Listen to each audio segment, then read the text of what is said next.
I heard my husband on the phone whispering, "She'll never find out about the second mortgage." He hung up and smiled at me like nothing happened. I smiled back. What he didn't know was that the bank had already called me that morning, and I'd just transferred everything into my name. When he tried to check the accounts, his face went white.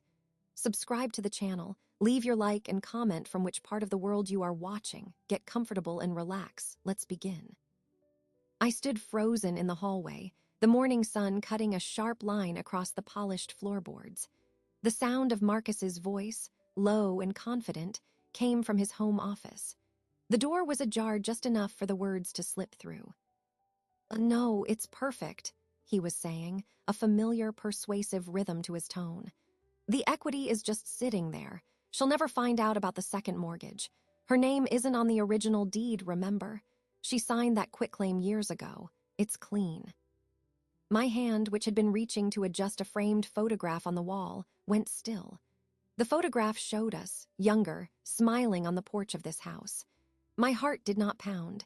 It simply stopped, then resumed with a colder, slower beat. "Exactly," Marcus continued, a chuckle in his voice. "A silent transfer. By the time anyone notices, the project will be underway. I'll handle the payments from the business account. She trusts me." I heard the creak of his leather chair. I took one silent step back, then another, retreating down the hall to the kitchen. My movements were automatic. I filled the kettle. I set it on the stove. The blue flame hissed to life. The normal sounds of the house seemed very loud. The hum of the refrigerator, the tick of the clock.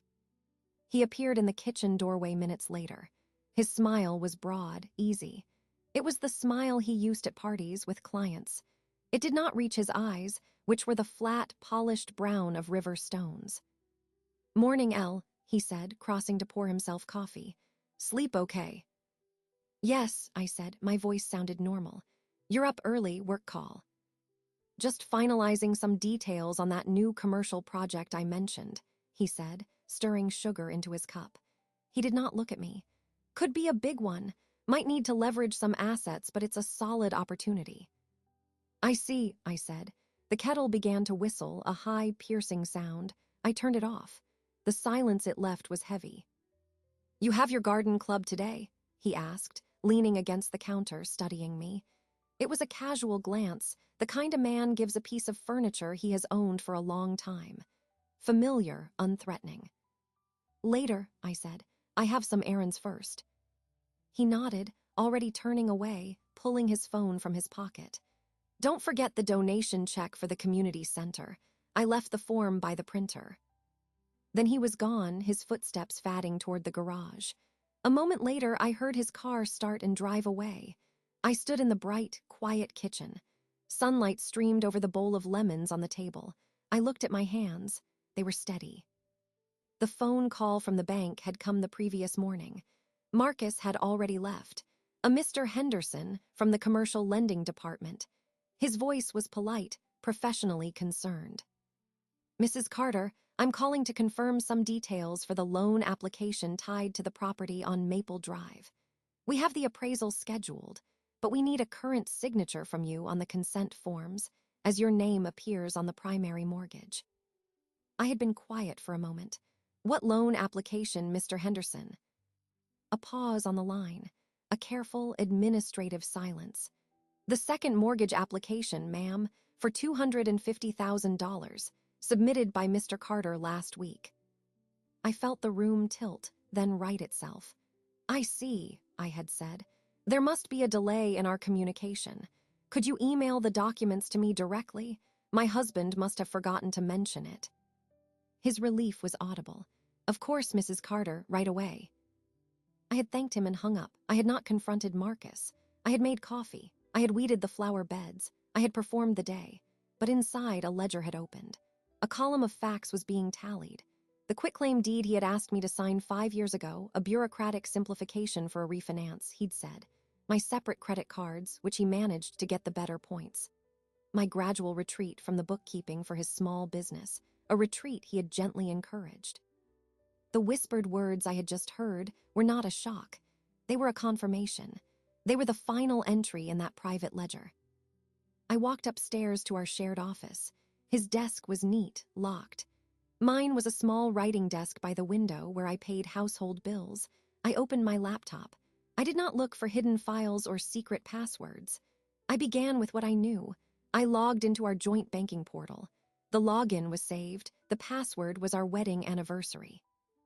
I examined the accounts, the main checking, the savings, the money market. The balances were comfortable, but not what they should have been for two people with our income and no children. I traced the outgoing transfers over the last 6 months. Regular, sizable payments went to an account numbered in a sequence I did not recognize. The memo lines read Business Operating Capital. I opened a new browser tab. I navigated to the county recorder's website. I searched for our address. I found the grant deed showing Marcus Carter as the sole owner. I found the original mortgage from 15 years ago, and I found a new filing dated 4 days ago, a deed of trust, a second lien on the property for $250,000. I printed the document. The paper was warm from the printer. I held it in my hands. The legal language was dense, but the numbers were clear. The signature line for the borrower held only Marcus's familiar, looping script. My line was blank. I placed the paper in the bottom drawer of my desk, beneath a stack of unused stationery. I closed the laptop. I took my purse and went to the bank. It was the local branch, where the manager, Ms. Alvarez, knew me. We exchanged pleasantries about the hydrangeas by the entrance. I asked to access my safe deposit box. She led me to the vault. Inside the metal box were documents my mother had given me long ago. The deed to a small piece of land she had inherited, sold after her passing. The proceeds, she had insisted, were to be mine alone. A just-in-case fund, she had said, her hands pressing the bankbook into mine. A woman needs an account with only her name on it. At the time, I had thought it old-fashioned. Marcus and I shared everything. The savings account had sat, quietly accruing modest interest, for over a decade. I had never touched it. I had almost forgotten it. I took the bank book from the box. I went to a teller's window. I asked to withdraw $10,000 in cash. The teller, a young man, blinked but processed the request. He counted out the bills with efficient fingers.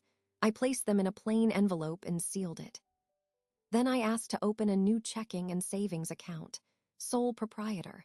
Eleanor Carter only. I used my driver's license and my social security card. I transferred the remaining balance from my mother's account into the new one. I deposited the cash envelope into the new savings. I ordered debit cards and checks. I provided my personal email for statements.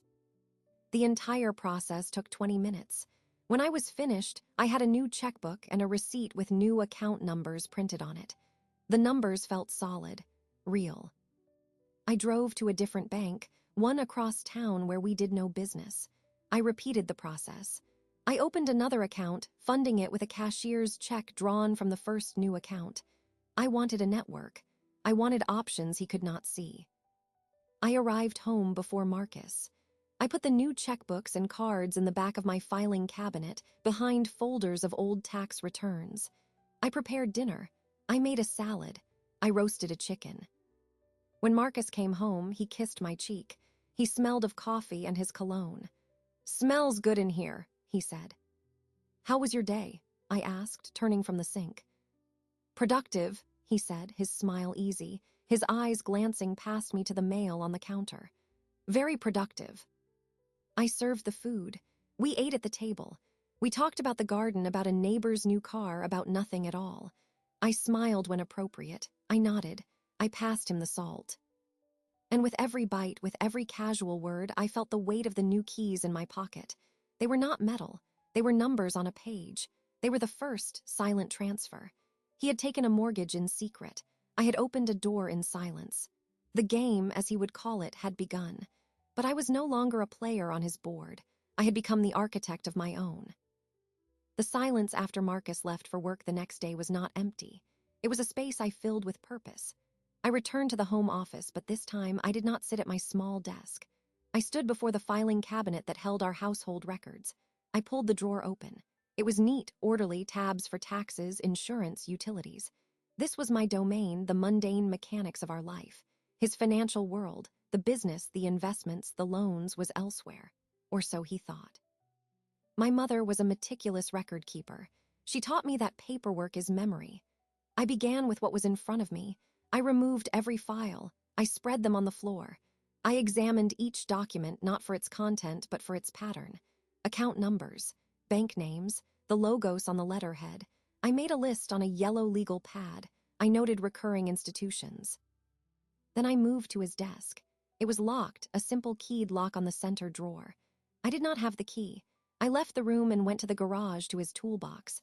I selected a flathead screwdriver and a small pry bar. I returned to the office. I inserted the screwdriver into the space between the drawer front and the desk frame. I applied pressure. The wood creaked, then splintered with a soft crack. The lock mechanism gave way. The drawer slid open. I felt no thrill of transgression. It was a necessary action, like turning a valve to stop a leak. The drawer contained manila folders. I lifted them out. Business tax returns for the last 5 years. Partnership agreements for projects I'd never heard of. Bank statements for Carter Consulting, LLC. I sat on the floor, my back against his chair. I read every page. The glow from the computer monitor was the only light. The numbers told a clear story. His business was not thriving. It was sustaining itself through lines of credit and now the equity from our home. The silent transfer was to cover a significant debt coming due. The second mortgage was a lifeline, not for an opportunity, but for a salvage operation. He was not building, he was delaying. I found the paperwork for our joint investment account, the one we had opened together years ago for our future. The statements showed regular contributions from our joint checking, followed by quarterly withdrawals labeled business capital reallocation. The balance was a fraction of what it should have been. I took photographs of every crucial page with my phone. I noted account numbers, routing numbers, contact names. I returned the folders to the drawer in their exact order. The broken lock would be noticed, but not immediately. He rarely opened this drawer. He used the digital files on his password-protected laptop. The physical breach was a risk, but I needed the data. By the time the morning light was strong, I had a complete map of his financial distress. I also had a clear understanding of my legal position. My name was on the joint checking and savings. It was on the original mortgage, though subordinate to his sole ownership on the deed. It was on the investment account. The quitclaim deed he had me sign only removed me from the title of the house. It did not absolve me of the original mortgage debt, a fact I doubted he fully considered. But the new second mortgage was his alone, his debt, his liability. I reassembled my household files and placed them back in the cabinet. I swept the small splinters of wood from his desk into my hand and disposed of them. The damaged lock was visible if one looked closely. I decided to worry about that later. At noon, I met Gloria at the Sunny Skillet, the diner we had been going to for 15 years. She was already in our usual booth, 2 coffees ordered. Her sharp eyes scanned my face as I slid in across from her. "You look tired," she said, no greeting necessary. "Spring cleaning," I said, picking up the menu though I knew it by heart. "It's more work than you remember." Gloria stirred her coffee. She was a retired school principal. She understood subtext. That kind of cleaning, the kind where you find things you'd forgotten about, or things you wish you hadn't found. Exactly that kind. I kept my voice low. I've been going through all the old files, balancing the books. It's surprising what the numbers add up to when you look at them clearly. "Do the numbers still add up?" she asked, her gaze steady. "Not in the way I was led to believe." I took a sip of coffee. It was bitter and hot. "Some accounts have been creatively managed, assets shifted, new debts taken on without full disclosure." Gloria's lips pressed into a thin line. She nodded once, a slow, understanding motion. "I see, and the other signatory on those accounts." "Oblivious to the audit," I said, "for now." "What's your next step, Alina?" She never used nicknames. It was always my full name, a sign of respect. "Consolidation," I said. "I need to secure what is legally mine. Separate the assets that are jointly held from those that are compromised. I may need to speak to a professional." "A specialist," Gloria said. "Yes, someone who understands property law and financial dissolution." Quietly. She reached across the table and patted my hand. Her touch was firm, warm. You were always the smartest person in any room, Alina. He just made you forget it for a while. Do what you need to do. My house has a spare room. It's always there. Thank you, Gloria. I'm not there yet, but I'm making a plan. The waitress came, and we ordered lunch. We talked of her grandchildren, of the new roses at the botanical garden, of normal things. It was a performance of normalcy, a rehearsal for the one I would have to maintain at home. But with Gloria, the performance was a relief. She knew the script was false, and she played her part to support mine. After lunch, I drove to the public library. I used a computer terminal there, not my own. I researched local family law attorneys, focusing on those who mentioned expertise in complex asset division. I wrote down 3 names. I did not call from my phone. I used a payphone outside the library, a relic that still functioned. I called the first office. I need to schedule a consultation, I told the receptionist. It concerns the separation of marital assets and potential hidden debt. My name is Alina Carter. I gave her my personal email address. I said I preferred electronic communication. I did not give my home address. I returned home before Marcus. I prepared dinner. When he arrived, he went straight to the office. My breath caught for a second. I heard the door open. I heard nothing else. No exclamation, no sound of discovery. He emerged 10 minutes later, his face calm. Long day, he said, pouring a drink. That project is eating all my time. I'm sure it will be worth it, I said, chopping vegetables. My voice was smooth, neutral. It has to be, he said, more to himself than to me. He did not look at the desk. He had not noticed the lock. His mind was on his own crumbling numbers. He was too busy fighting his own fires to check for sparks in another room. That night after he was asleep, I lay awake. The map of his debts was clear in my mind. The path of my own assets was taking shape. The first secret accounts were open. The attorney's consultation was pending. The lock was broken, but undiscovered. I was no longer just balancing the books. I was writing a new ledger, and in this one, every entry would be mine. The attorney's office responded to my email the next morning. The consultation was set for 2 days later.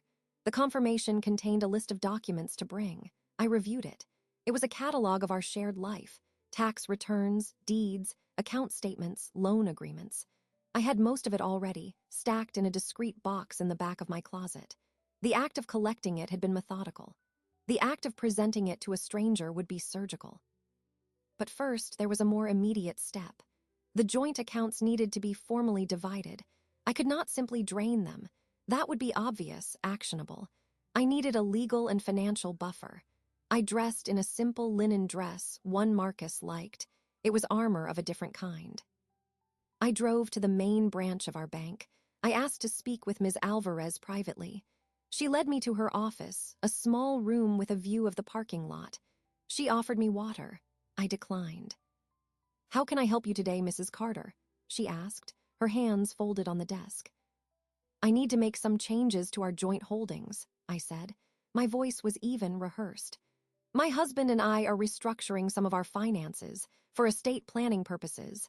It was a common, bland explanation. "I understand," she said, turning to her computer. "Which accounts are we discussing?" "The primary checking and savings accounts. I would like to remove my name from them. I wish to establish my own individual accounts and transfer 50% of the current balances into them." Ms. Alvarez's typing stopped. She looked at me. Her eyes were professional, but I saw a flicker of recognition. She had been at this branch for years. She had seen other women in her office with similar requests, giving similar explanations. She did not smile, but her expression softened with a neutral kind of respect. "Of course," she said. "That is well within your rights as a joint account holder. We will need your signature on several forms. The transfer can be completed today. Are we also discussing the investment portfolio?" "Not today," I said. "Just the liquid assets for now." The process took an hour. Forms were printed. I signed where indicated. The digital transfers were initiated. Half of the money we had accumulated over years of marriage moved from columns marked joint to columns marked Alina Carter, individual. The sound in the room was the hum of the computer. the scratch of my pen, the quiet tap of Ms. Alvarez's fingers on the keyboard. When it was done, she handed me temporary checks and a receipt. "Your new debit cards will arrive by mail in 5 to 7 business days," she said. "Is there anything else?"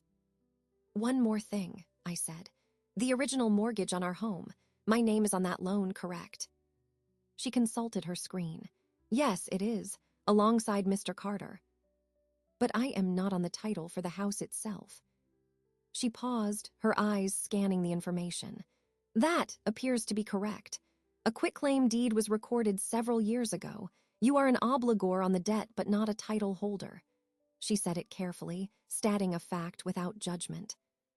"And the new second mortgage application that is in process." She looked up, her professional mask fully in place. "I cannot discuss that application with you, Mrs. Carter. It is in Mr. Carter's name only. My department is not handling it." I nodded. That was all the answer I needed. "Thank you for your help, Ms. Alvarez." "You're welcome," she said. She stood. "Best of luck with your restructuring." I left the bank. The sun was high. I sat in my car for a moment, the envelope containing the receipts on the passenger seat.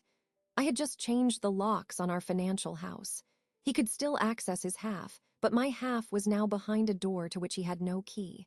It was a figurative act, but it felt profoundly physical. That evening, I made pasta. A simple carbonara. Marcus was late. When he came in, he dropped his briefcase with a heavy sigh. "Long day," he grumbled, loosening his tie. "This project is a beast. The investors are getting antsy. I may need to inject more capital sooner than I thought." I stirred the sauce. "Is that wise?" I asked, my tone light, conversational. "To put more personal money into it?" "It's not just personal money, it's investment," he said, pouring himself a whiskey. "You have to spend money to make money. The business account is tapped. I might need to move some from our joint savings temporarily, just a bridge." "I see," I said. I plated the food. "Well, you should check the balances. I noticed some odd activity recently. You should make sure everything is in order before you make any moves." He looked at me, a faint line between his brows. "Odd activity? What kind?" "I'm not sure. It's probably nothing, but you should look." I carried the plates to the table. He sat down, distracted. He ate quickly, his mind elsewhere. I knew he would check his online banking later. He would see the reduced balance. He would see the transaction history showing the transfer to my new account. He would have questions. My explanation was ready. The bank had called about the estate planning we had discussed. I had taken care of it. To simplify things, to protect us. He would be annoyed, but he would likely accept it. He was too focused on his own sinking ship to examine the lifeboat I was building. After dinner, he went to his study. I washed the dishes. I listened. I heard the click of his mouse, a long silence, then a soft, muttered curse. The sound was satisfying in a distant, cold way. The first lock had clicked shut. He had just found it was locked. He did not come out to confront me that night. He stayed in his office on the phone, his voice a low, tense murmur. I finished the kitchen, wiped the counters, and went to the living room. I picked up a book. I turned pages without reading them.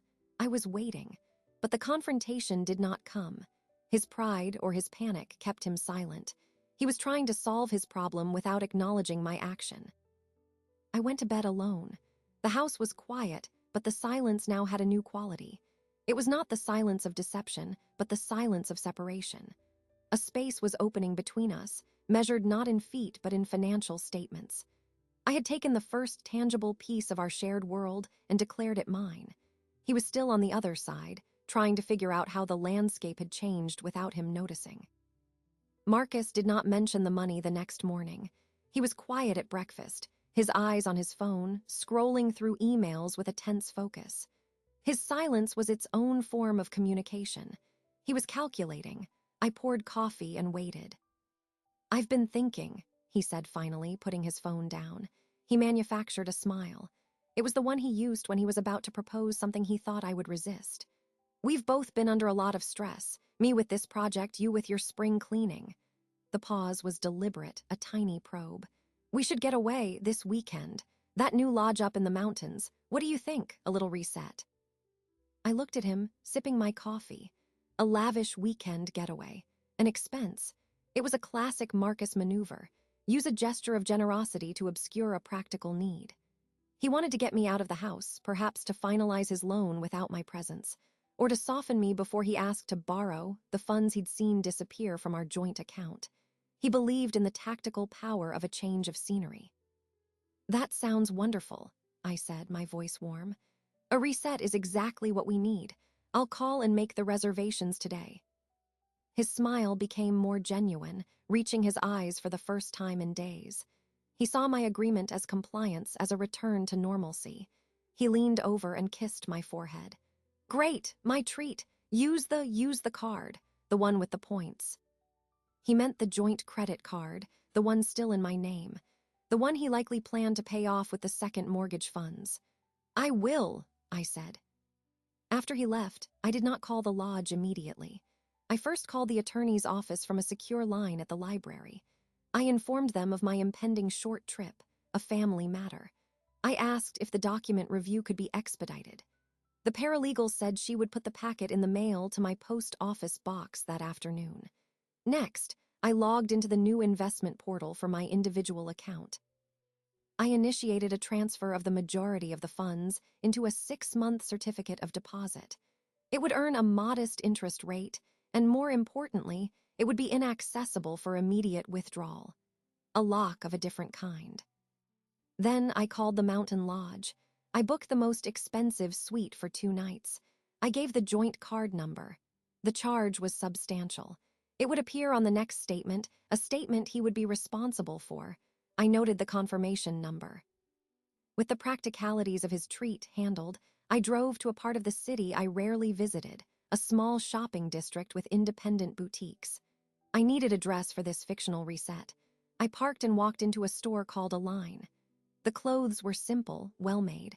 A saleswoman approached. I told her I needed a dress for a weekend in the mountains, something elegant but comfortable. She brought me several options. I chose a navy blue wrap dress in a soft, durable fabric. It was not something I would typically wear. It was something for a new version of myself. I took it to the register. "Will that be all?" the saleswoman asked. "Yes," I said. I opened my wallet. I did not pull out the joint credit card Marcus expected me to use. I pulled out the new debit card linked to my individual checking account, the one with only my name. I slid it across the counter. The transaction processed, the receipt printed, I signed. The saleswoman placed the dress in a bag and handed it to me. "Enjoy your weekend." "Thank you," I said. The weight of the bag in my hand was insignificant, but the act of purchasing something for myself, with money he could not touch, for a trip that was a facade, felt like a necessary ritual.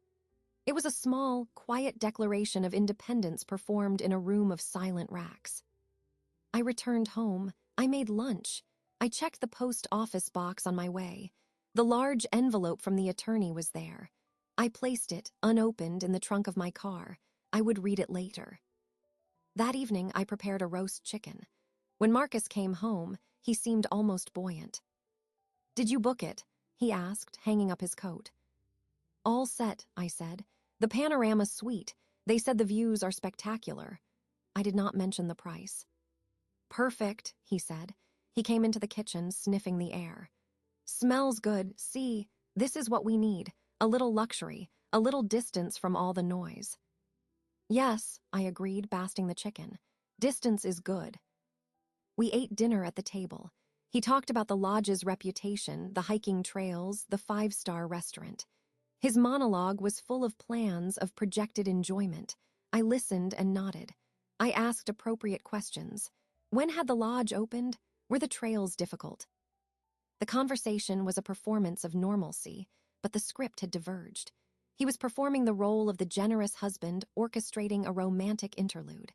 I was performing the role of the appreciative wife, but my mind was elsewhere. It was on the envelope in the trunk of my car. It was on the CD locking away my funds. It was on the credit card charge he would have to explain to himself later. After dinner, he opened a bottle of wine. "To us," he said, raising his glass. "To forgetting about all the stress for a couple of days." I touched my glass to his. "To us," I echoed. The crystal made a clear, high sound. He drank deeply. I took a small sip. The wine was bitter on my tongue. The luxury weekend was his idea, his trap, his stage. But I was the one who had built the set. I was the one who would decide when the curtain fell. For now, I would play my part. I would wear the new dress. I would admire the view. And while he was busy believing in the reset, I would be finalizing the transfer of every remaining asset he thought was his. The Mountain Lodge weekend was 2 days away. The morning after our toast, Marcus left earlier than usual, mentioning a critical meeting with his investors. He needed to present finalized figures, he said. His confidence seemed restored, buoyed by the planned getaway, and I assumed the anticipated influx from the second mortgage. I cleaned the kitchen, then sat at the table with a cup of tea. I watched the clock. I knew his patterns. He would go to the office first. Then, around 10:30, he would drive to the bank. He preferred in-person transactions for large sums. It felt more substantial. He would walk in, ask for a banker he knew, and request a cashier's check or a wire transfer. He enjoyed the ritual of it. At 10:45, my phone buzzed. A notification from my individual banking app. A failed login attempt. Someone had tried to access my new savings account using an incorrect password 3 times. The account was now temporarily locked. It was not Marcus. He did not have the account number. It was likely a coincidence, a typo by some stranger. But the timing felt like a warning chime. At 11:15, I saw his car pull back into the driveway. He was home far too early. He did not come inside immediately. He sat in the driver's seat, his phone pressed to his ear. I stood at the living room window behind the curtain and watched. His face was visible. His expression shifted from confusion to frustration, then to a tight, controlled anger. He was speaking sharply, his free hand chopping the air. He ended the call and slammed his hand against the steering wheel. He sat there, staring straight ahead for a full minute. Then he got out of the car and walked toward the house. His steps were quick, heavy. I moved to the kitchen, picking up my teacup just as the door opened. He strode in, his jacket still on. His face was flushed. "There's been a bank error," he said, his voice clipped. "A major one." I set my cup down. "What kind of error?" "I went to withdraw capital for the project, the funds we discussed. The teller said the account couldn't cover it. That's impossible. I checked the balance online last night." He pulled out his phone, jabbing at the screen. "Look, it's right here, but they said the available balance was different, something about a hold, a recent large transfer." "That's strange," I said. "Did you speak with a manager?" "Of course I spoke with a manager," he snapped, then took a breath, modulating his tone. "Sorry, it's just this is critical. The manager was vague, said he'd look into it and call me back. Then, as I'm driving home, I get a call from the equipment leasing company. They're asking why their automatic payment for this month bounced. They're threatening penalties." "A bounced payment? From which account?" "The business account." He threw his hands up. "It's all connected. There's some kind of system glitch. I have to get back on the phone with the bank. This is a disaster." He stormed past me toward his office. I heard the door shut firmly. A moment later, the low, urgent rumble of his voice began again. I refilled my teacup with hot water. I added a fresh bag. The ritual was calming. His panic was not my panic. His disaster was of his own making. The system glitch was the natural consequence of accounts being drained to prop up failing ventures. The large transfer he couldn't access was the half of our joint savings now sitting in my individual CD. The bank was not glitching. It was reflecting reality, a reality he had carefully constructed and I had carefully rearranged. He emerged an hour later, looking drained. "They're investigating," he said, making air quotes with his fingers. "They said it could take 24 to 48 hours to resolve. I can't wait that long. The investors are meeting me tomorrow. I need to show secured capital." "What will you do?" I asked. "I'll have to use the line of credit from the second mortgage. The closing was supposed to be today. I need to call the loan officer." He picked up his phone again, scrolling for the number. I busied myself with making a sandwich for lunch. I could hear his side of the new conversation. His greeting was strained. Then there was a long pause as he listened. "What do you mean delayed?" he said, his voice rising. "We scheduled this for today." Another pause, his back straightened.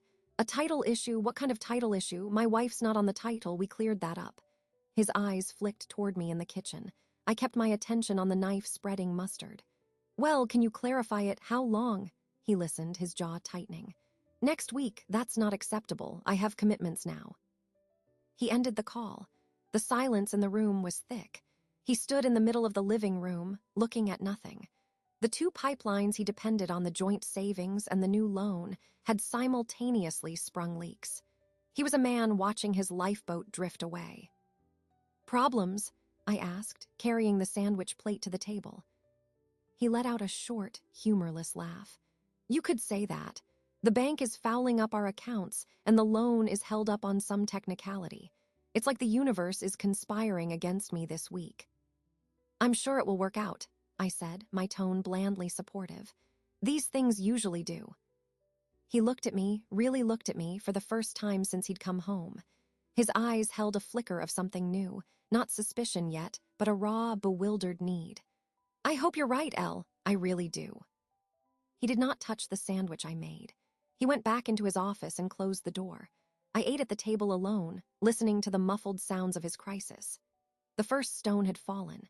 He heard the echo, but he was still looking up at the mountain, confused about what had caused the landslide. He blamed bank errors, system glitches, bureaucratic delays. The thought that the foundation itself had been quietly removed did not yet occur to him. That was the strategic advantage of silence. It directed suspicion everywhere, but at its source. The morning after the bank's glitch, the atmosphere in the house changed. It was no longer just tension. It was a quiet, watchful strain. Marcus's meeting with his investors had not gone well. He didn't provide details, but the set of his shoulders and the terse silence he carried home told the story. He spent the evening in his office with the door closed, not on angry phone calls, but in a protracted, suspicious quiet. The noise of his panic had subsided, replaced by the sound of thought. That was more dangerous. The next day, he did not go to the office. He said he was working from home. I had a standing volunteer shift at the local library on Wednesday afternoons, sorting book donations. I prepared to leave as usual. Going to the library? He asked, appearing in the hallway as I put on my jacket. His tone was casual, but his eyes were not. Yes, the annual donation drive is this week. It's always a busy day. He nodded slowly. How long will you be? A few hours, 3 perhaps. I met his gaze. Is everything all right? Fine, he said too quickly. Just coordinating some calls, I'll be here. I left, feeling his eyes on my back. I drove to the library, went through the familiar motions of signing in, donning an apron, and joining the other volunteers at the long tables piled with books. The work was methodical. Sort by genre, check condition, stamp. The quiet hum of the library was a balm. For those 3 hours, I was just a leaner Carter volunteer, not a strategist, not an actor in a silent war. When I returned home, I noticed small, almost imperceptible differences. The stack of mail on the side table had been neatly squared, but the top envelope was now slightly offset from how I'd left it. The door to my small writing desk in the office was closed, but I was certain I had left it ajar. I walked into the kitchen. Marcus was there, making a sandwich. How was it? He asked. Productive. We filled 2 boxes for the children's hospital. I set my bag down. Any progress with the bank? His jaw tightened. I called again. They're still reviewing. The person I spoke to was different. She was oddly formal. Said she couldn't discuss account details without proper authorization, even though I'm a primary holder. She said the file had notes. Notes. That's what she said. There are notes on the file. When I asked what the notes said, she told me to contact the bank's legal department for clarification. He put down his knife. Since when does a routine balance inquiry get referred to a legal department? I shrugged, filling a glass with water. It sounds frustrating. Maybe it's a new policy. After all those data breaches last year.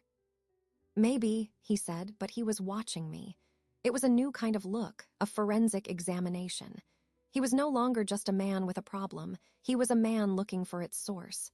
Did you speak to anyone at the bank recently about our accounts?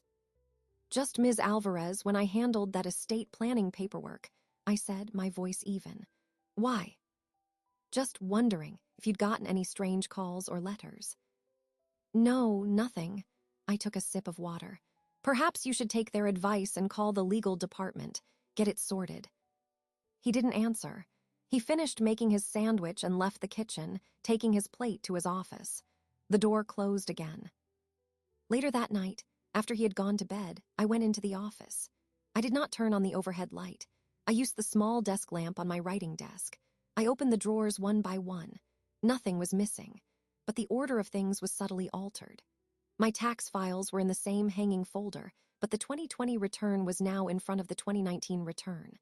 A notepad I kept in the top drawer had a faint indentation on the top page, a ghost of writing that was not mine. He had pressed a pen on it, perhaps while reading something underneath. He was dusting for fingerprints. He was looking for a trail, any trail, that might explain the sudden, cohesive failures of his financial systems. He was starting with me because I was the closest variable, the one he had always considered a constant. I was not alarmed. I was prepared for this phase. I had left no physical evidence.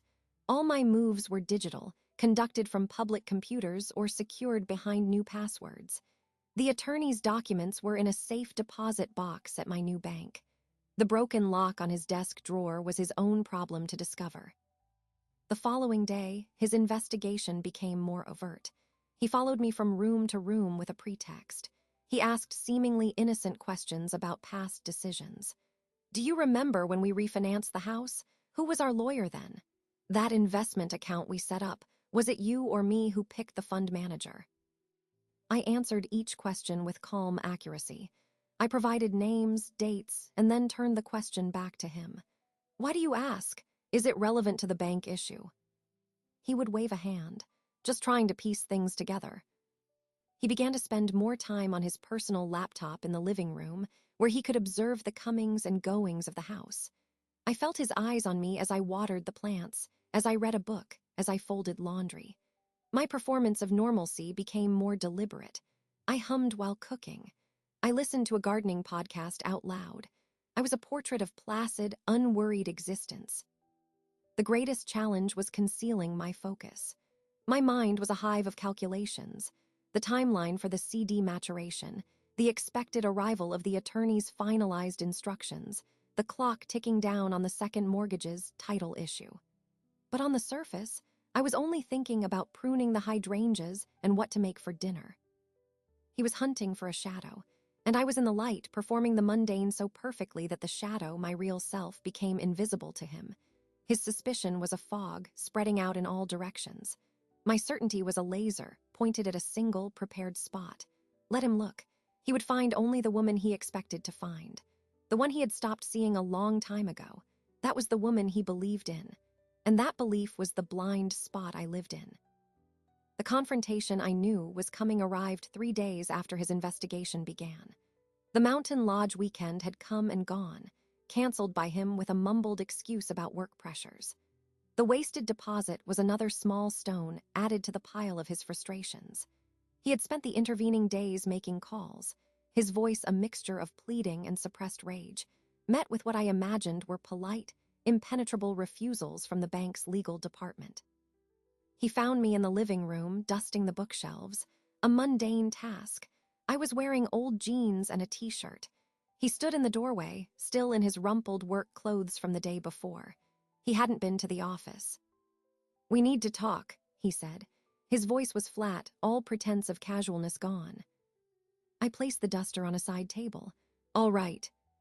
He didn't sit. He paced a short path in front of the fireplace. "The bank activity, it's not a glitch." I remained standing, my hands at my sides. "What is it then?" "It's targeted, the holds on the accounts, the bounced payments, the loan delay, it's coordinated." He stopped packing and looked at me. "Someone is interfering." "Who would do that?" I asked. "And why?"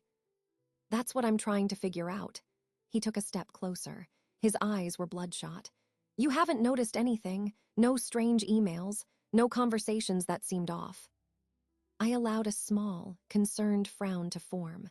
"Only what I've told you. Ms. Alvarez was perfectly normal when I did the estate paperwork. Perhaps you have a business rival. Someone who found out about your project and wants to sabotage it. He dismissed this with a sharp shake of his head. This isn't business sabotage. This is personal. It's in our personal accounts, our home loan. He studied my face, searching for a crack. You really haven't done anything, said anything to anyone that could have been misconstrued. The question was a test. He was presenting the idea of an accidental leak, giving me an easy out. I did not take it. Marcus, I have no idea what you're talking about. I live a very simple life. The library, the garden club, the grocery store. Who would I even talk to about our bank accounts? I let a note of exasperation enter my voice, just a touch. If the bank is giving you the runaround, why don't you call our private banker directly? Mr. Yates. You play golf with him. He should be able to cut through the red tape. It was the perfect suggestion. It placed the burden back on him, on his relationships, his world. It implied I trusted the system he had built. The mention of Mr. Yates, however, had a visible effect. His confidence, already brittle, seemed to fracture at the edges. I have tried to reach him, he said, the words coming out stiffly. He's been unavailable. His assistant says he's out of the office indefinitely. How unusual, I said, my tone light. Well, I'm sure he'll return your call soon. He's always been so responsive. Marcus stared at me. My serene confusion was a wall he could not scale. His suspicion was a wave crashing against it, falling back on itself. He had expected denial or fear or guilt. He had not expected this bland, slightly bewildered concern. It threw him off his script. Just be careful, he said finally, the fight draining out of him, replaced by a bewildered exhaustion. If you hear anything at all, tell me immediately. Of course, I said. I picked up the duster again. You look tired, you should rest. He left the room without another word. I heard him climb the stairs, heading for the bedroom, likely to lie down in the dark. The confrontation was over. It had been a probe, not an assault. He had learned nothing because I had given him nothing but the reflection of his own chaos. That night, after I was sure he was asleep, I moved. I went to the guest bedroom closet where I kept empty luggage. I selected a small, wheeled carry-on bag. I brought it to my dressing room and closed the door. I did not pack in a frenzy. I packed with deliberate efficiency. 2 pairs of trousers, 3 blouses, underwear, socks, a sweater, toiletries from the spare set in the cabinet. I included no jewelry, nothing sentimental. These were functional items, a capsule wardrobe for an unknown but finite period of time. I added my passport, my birth certificate, and the social security card I kept separate from his. I packed the folder containing the attorney's documents, which I had retrieved from my safe deposit box that afternoon under the guise of a trip to the post office. At the very bottom, I placed the envelope of cash I had withdrawn the first day, now somewhat diminished but still substantial. I zipped the bag closed. It was not heavy. It held the essentials of a life, stripped down to its components. I did not hide it in the closet or under the bed. That would be too obvious if he decided to search. Instead, I placed it in the very back of my large, rolling laundry hamper. I covered it with a few towels that needed washing. It was a mundane hiding place, invisible because it was too ordinary to consider. I returned to bed. Marcus was asleep, his breathing uneven. I lay beside him, awake, staring at the ceiling. The confrontation had been a non-event, but it signaled a shift. His confusion was curdling into a sharper, more desperate suspicion. He would not stop looking. The legal department's stonewalling would only fuel his need for an answer he could understand. My go-bag was packed. My financial walls were built. The attorney's plans were finalized, awaiting my signature. The calm before the storm was not a peaceful time. It was a period of silent, meticulous readiness. The air was still, but I could feel the pressure dropping.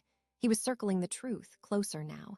It was only a matter of time before he stumbled upon it, and when he did, I would be ready to walk out the door or to stand my ground. The choice would be mine. That was the whole point. The morning after I packed the bag, Marcus was already at his desk when I came downstairs.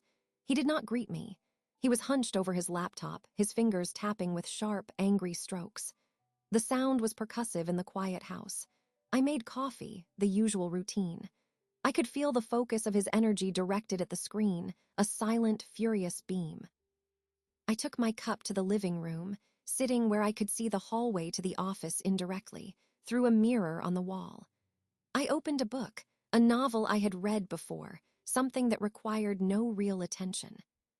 The tapping stopped. There was a long pause, then a muttered, "What?" More typing, faster now, a string of keystrokes. A curse, louder this time, the sound of his chair rolling back. He appeared in the hallway, his face pale, his eyes fixed on the phone in his hand. He dialed a number, put the phone to his ear, and paced the narrow space.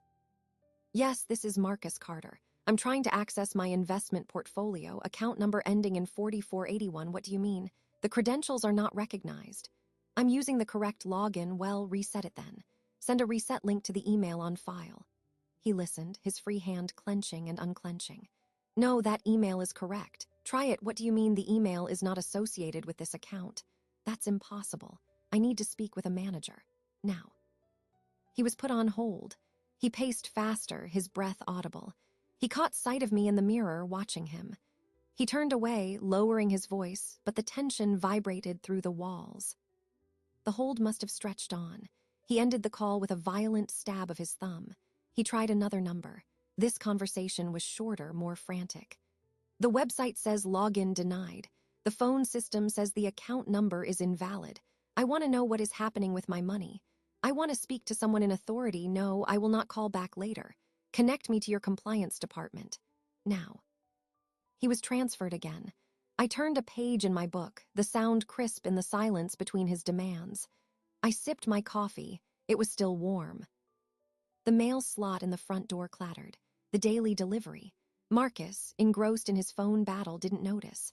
I marked my page, set the book down, and walked to the front hall. I gathered the letters and catalogs from the mat.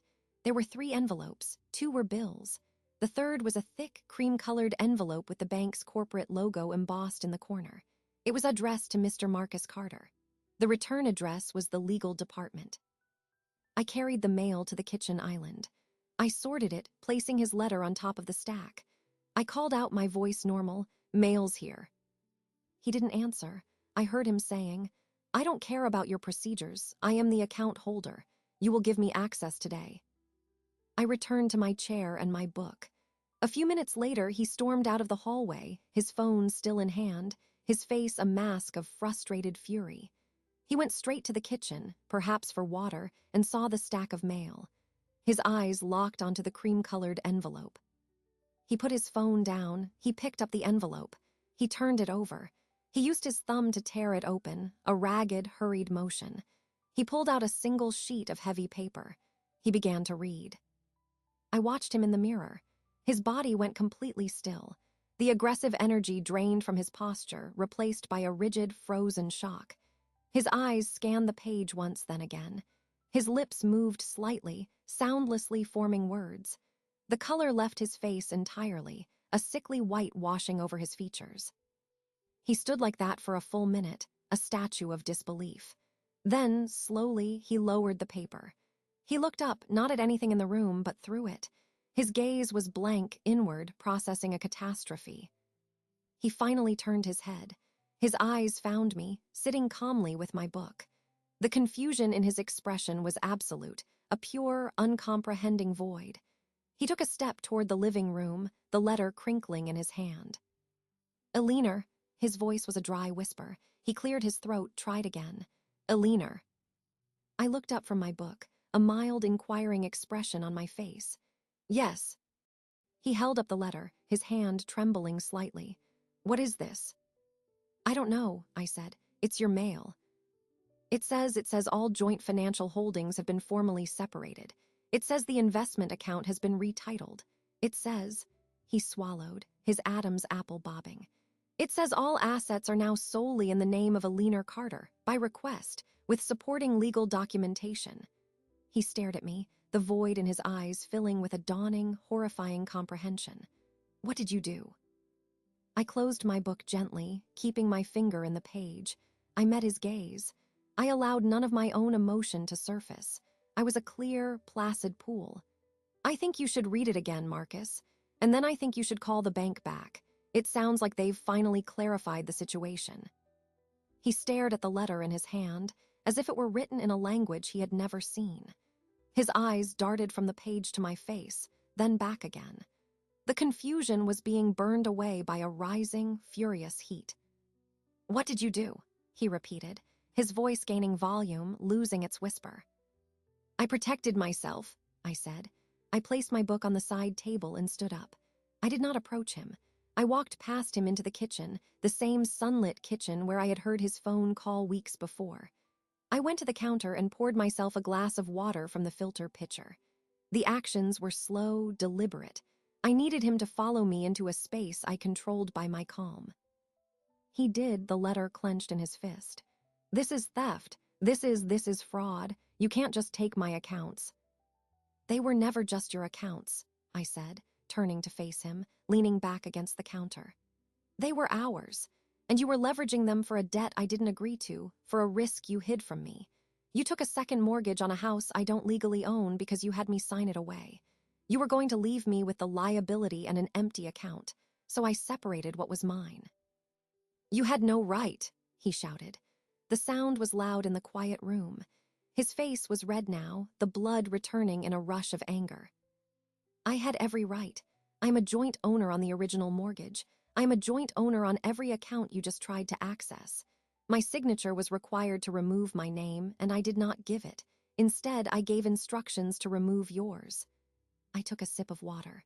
"The bank called me, Marcus, weeks ago, about the second mortgage application, the one you said I'd never find out about." The words landed with physical force. He took a step back, his breath catching. The specific quote, his own whispered boast, shattered his narrative completely. He had been looking for a business rival, a computer error, a bureaucratic mistake. He had not considered the source. You heard that?" "I heard every word. She'll never find out. You were so confident." I set the glass down. "So I decided to make sure I found out about everything, every transfer, every loan, every overdue payment. I balanced the books." His anger faltered, mixing with a stunned disbelief.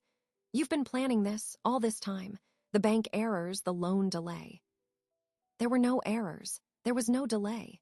There was only me following the procedures you taught me to value: paperwork, signatures, legal authority. I consulted an attorney. I provided documentation. The bank's legal department found my case to be in order. The accounts have been retitled. The second mortgage has been flagged for review due to a potential misrepresentation of marital assets. It will not be funded." He sank into a kitchen chair as if his legs could no longer hold him. The fight was draining out of him, replaced by a hollow, grinding realization. "You've ruined me." "No," I said, my voice firm. "You were ruining us. I simply stepped off the path you had chosen. I am not responsible for the cliff you were walking toward." He looked up at me, his eyes wide. "What am I supposed to do now? The business payments, the investors, I have nothing." "You have your half of the original joint savings, which I left in the account for you. You have your business accounts, such as they are. You have your income. And you have the debt you created. The second mortgage is your obligation against an asset that is in your name only. I will not be responsible for it." "You're kicking me out?" he asked, the question sounding small, childlike. "I am stating the facts. The house is yours legally, but the original mortgage is ours. I will continue to pay my half of that payment as I always have to preserve my credit. You will need to pay the other half plus the new mortgage plus your business debts. You can sell the house to cover them. That is your decision." I folded my arms. "Or you can buy out my share of the original mortgage. The figure is specified in the documents from my attorney. You have 30 days to decide." He was silent, staring at the floor. The scale of it was settling onto his shoulders. His secret plan had been turned inside out and used as a blueprint for his own confinement. "You were never supposed to be this clever," he said quietly, not looking at me. "You were never supposed to look," I replied. "You took me for granted. You thought my quietness was ignorance. My peacekeeping was weakness. It was never weakness, Marcus. It was economy. I chose not to fight battles that didn't matter. This one mattered." He finally looked up, and I saw it. The profound misjudgment he had lived with for years, now staring back at him from my calm, unwavering face. He had not lost to a vengeful shrew. He had been outmaneuvered by the competent partner he had chosen to make invisible. "What happens now?" he asked. "Now you leave. Go to a hotel. Go to your office. You need to think and you need to start making calls to your creditors. You cannot do that here." "This is my house," he said, but the words had no force.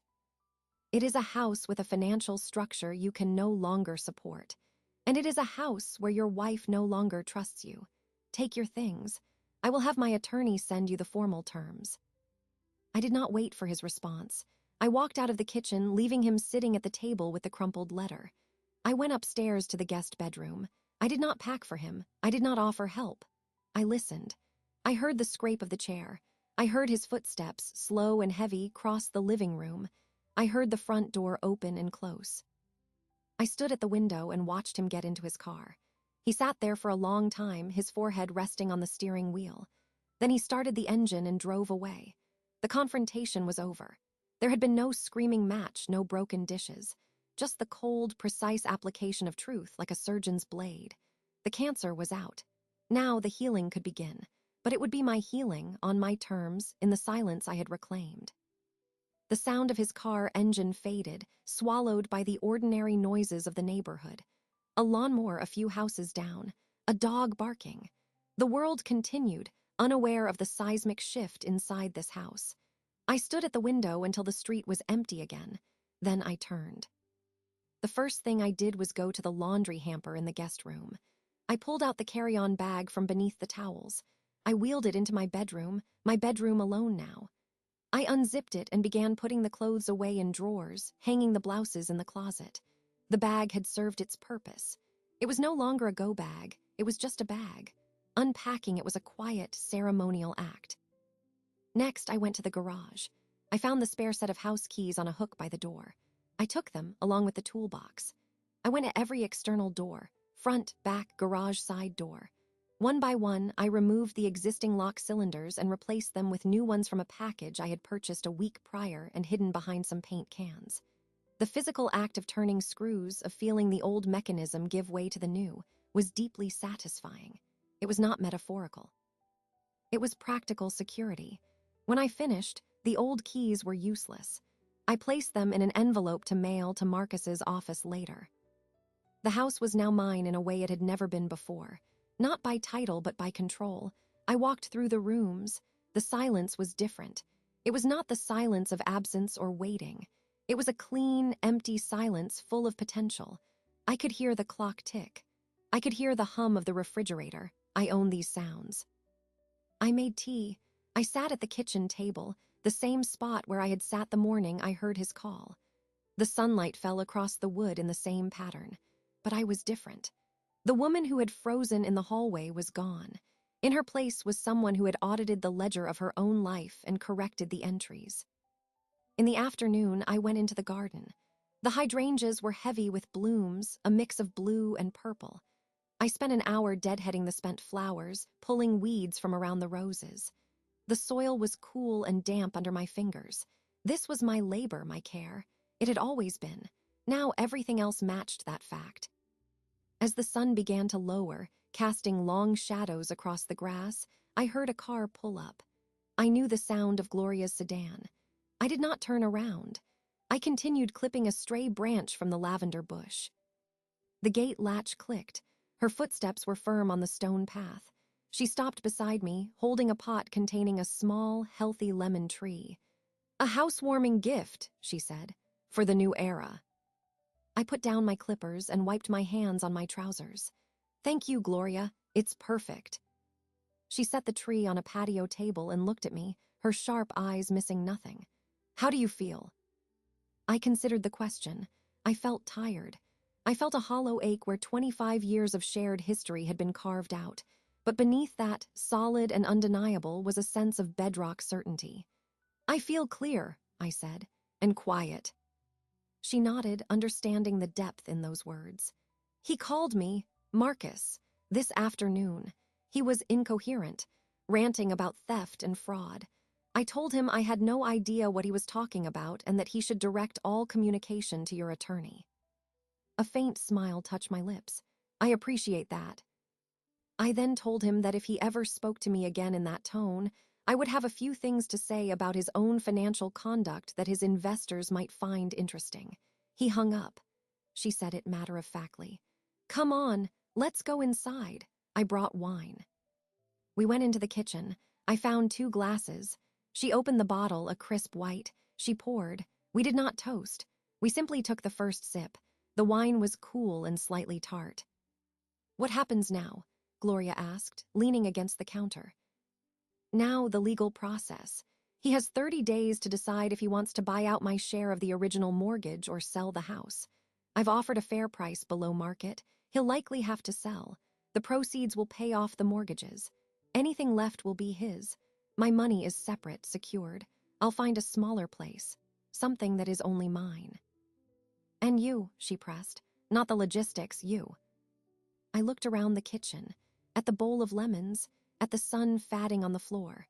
"I will grieve for the life I thought I had, and I will be grateful for the life I saved. I am not starting over, Gloria. I am continuing, but on a path I chose with my eyes open." She reached over and squeezed my hand. "Good." We finished the wine. We talked of small things, of where I might look for a new house, of the book club selection for next month. The conversation was easy, unburdened. There was no need for coded language anymore. When she left, I walked her to the door. I used my new key to lock it behind her.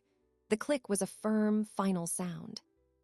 I turned off most of the lights, leaving only a lamp on in the living room. I sat in my favorite chair. The silence settled around me again, but it was a companion now, not a judge. I felt the weight of the new keys in my pocket. I felt the solidity of the floor beneath my feet. I felt the vast, open space of the future ahead. There was no triumph in it, no gloating. There was simply peace. The kind of peace that comes not from the absence of conflict, but from knowing you have handled the conflict.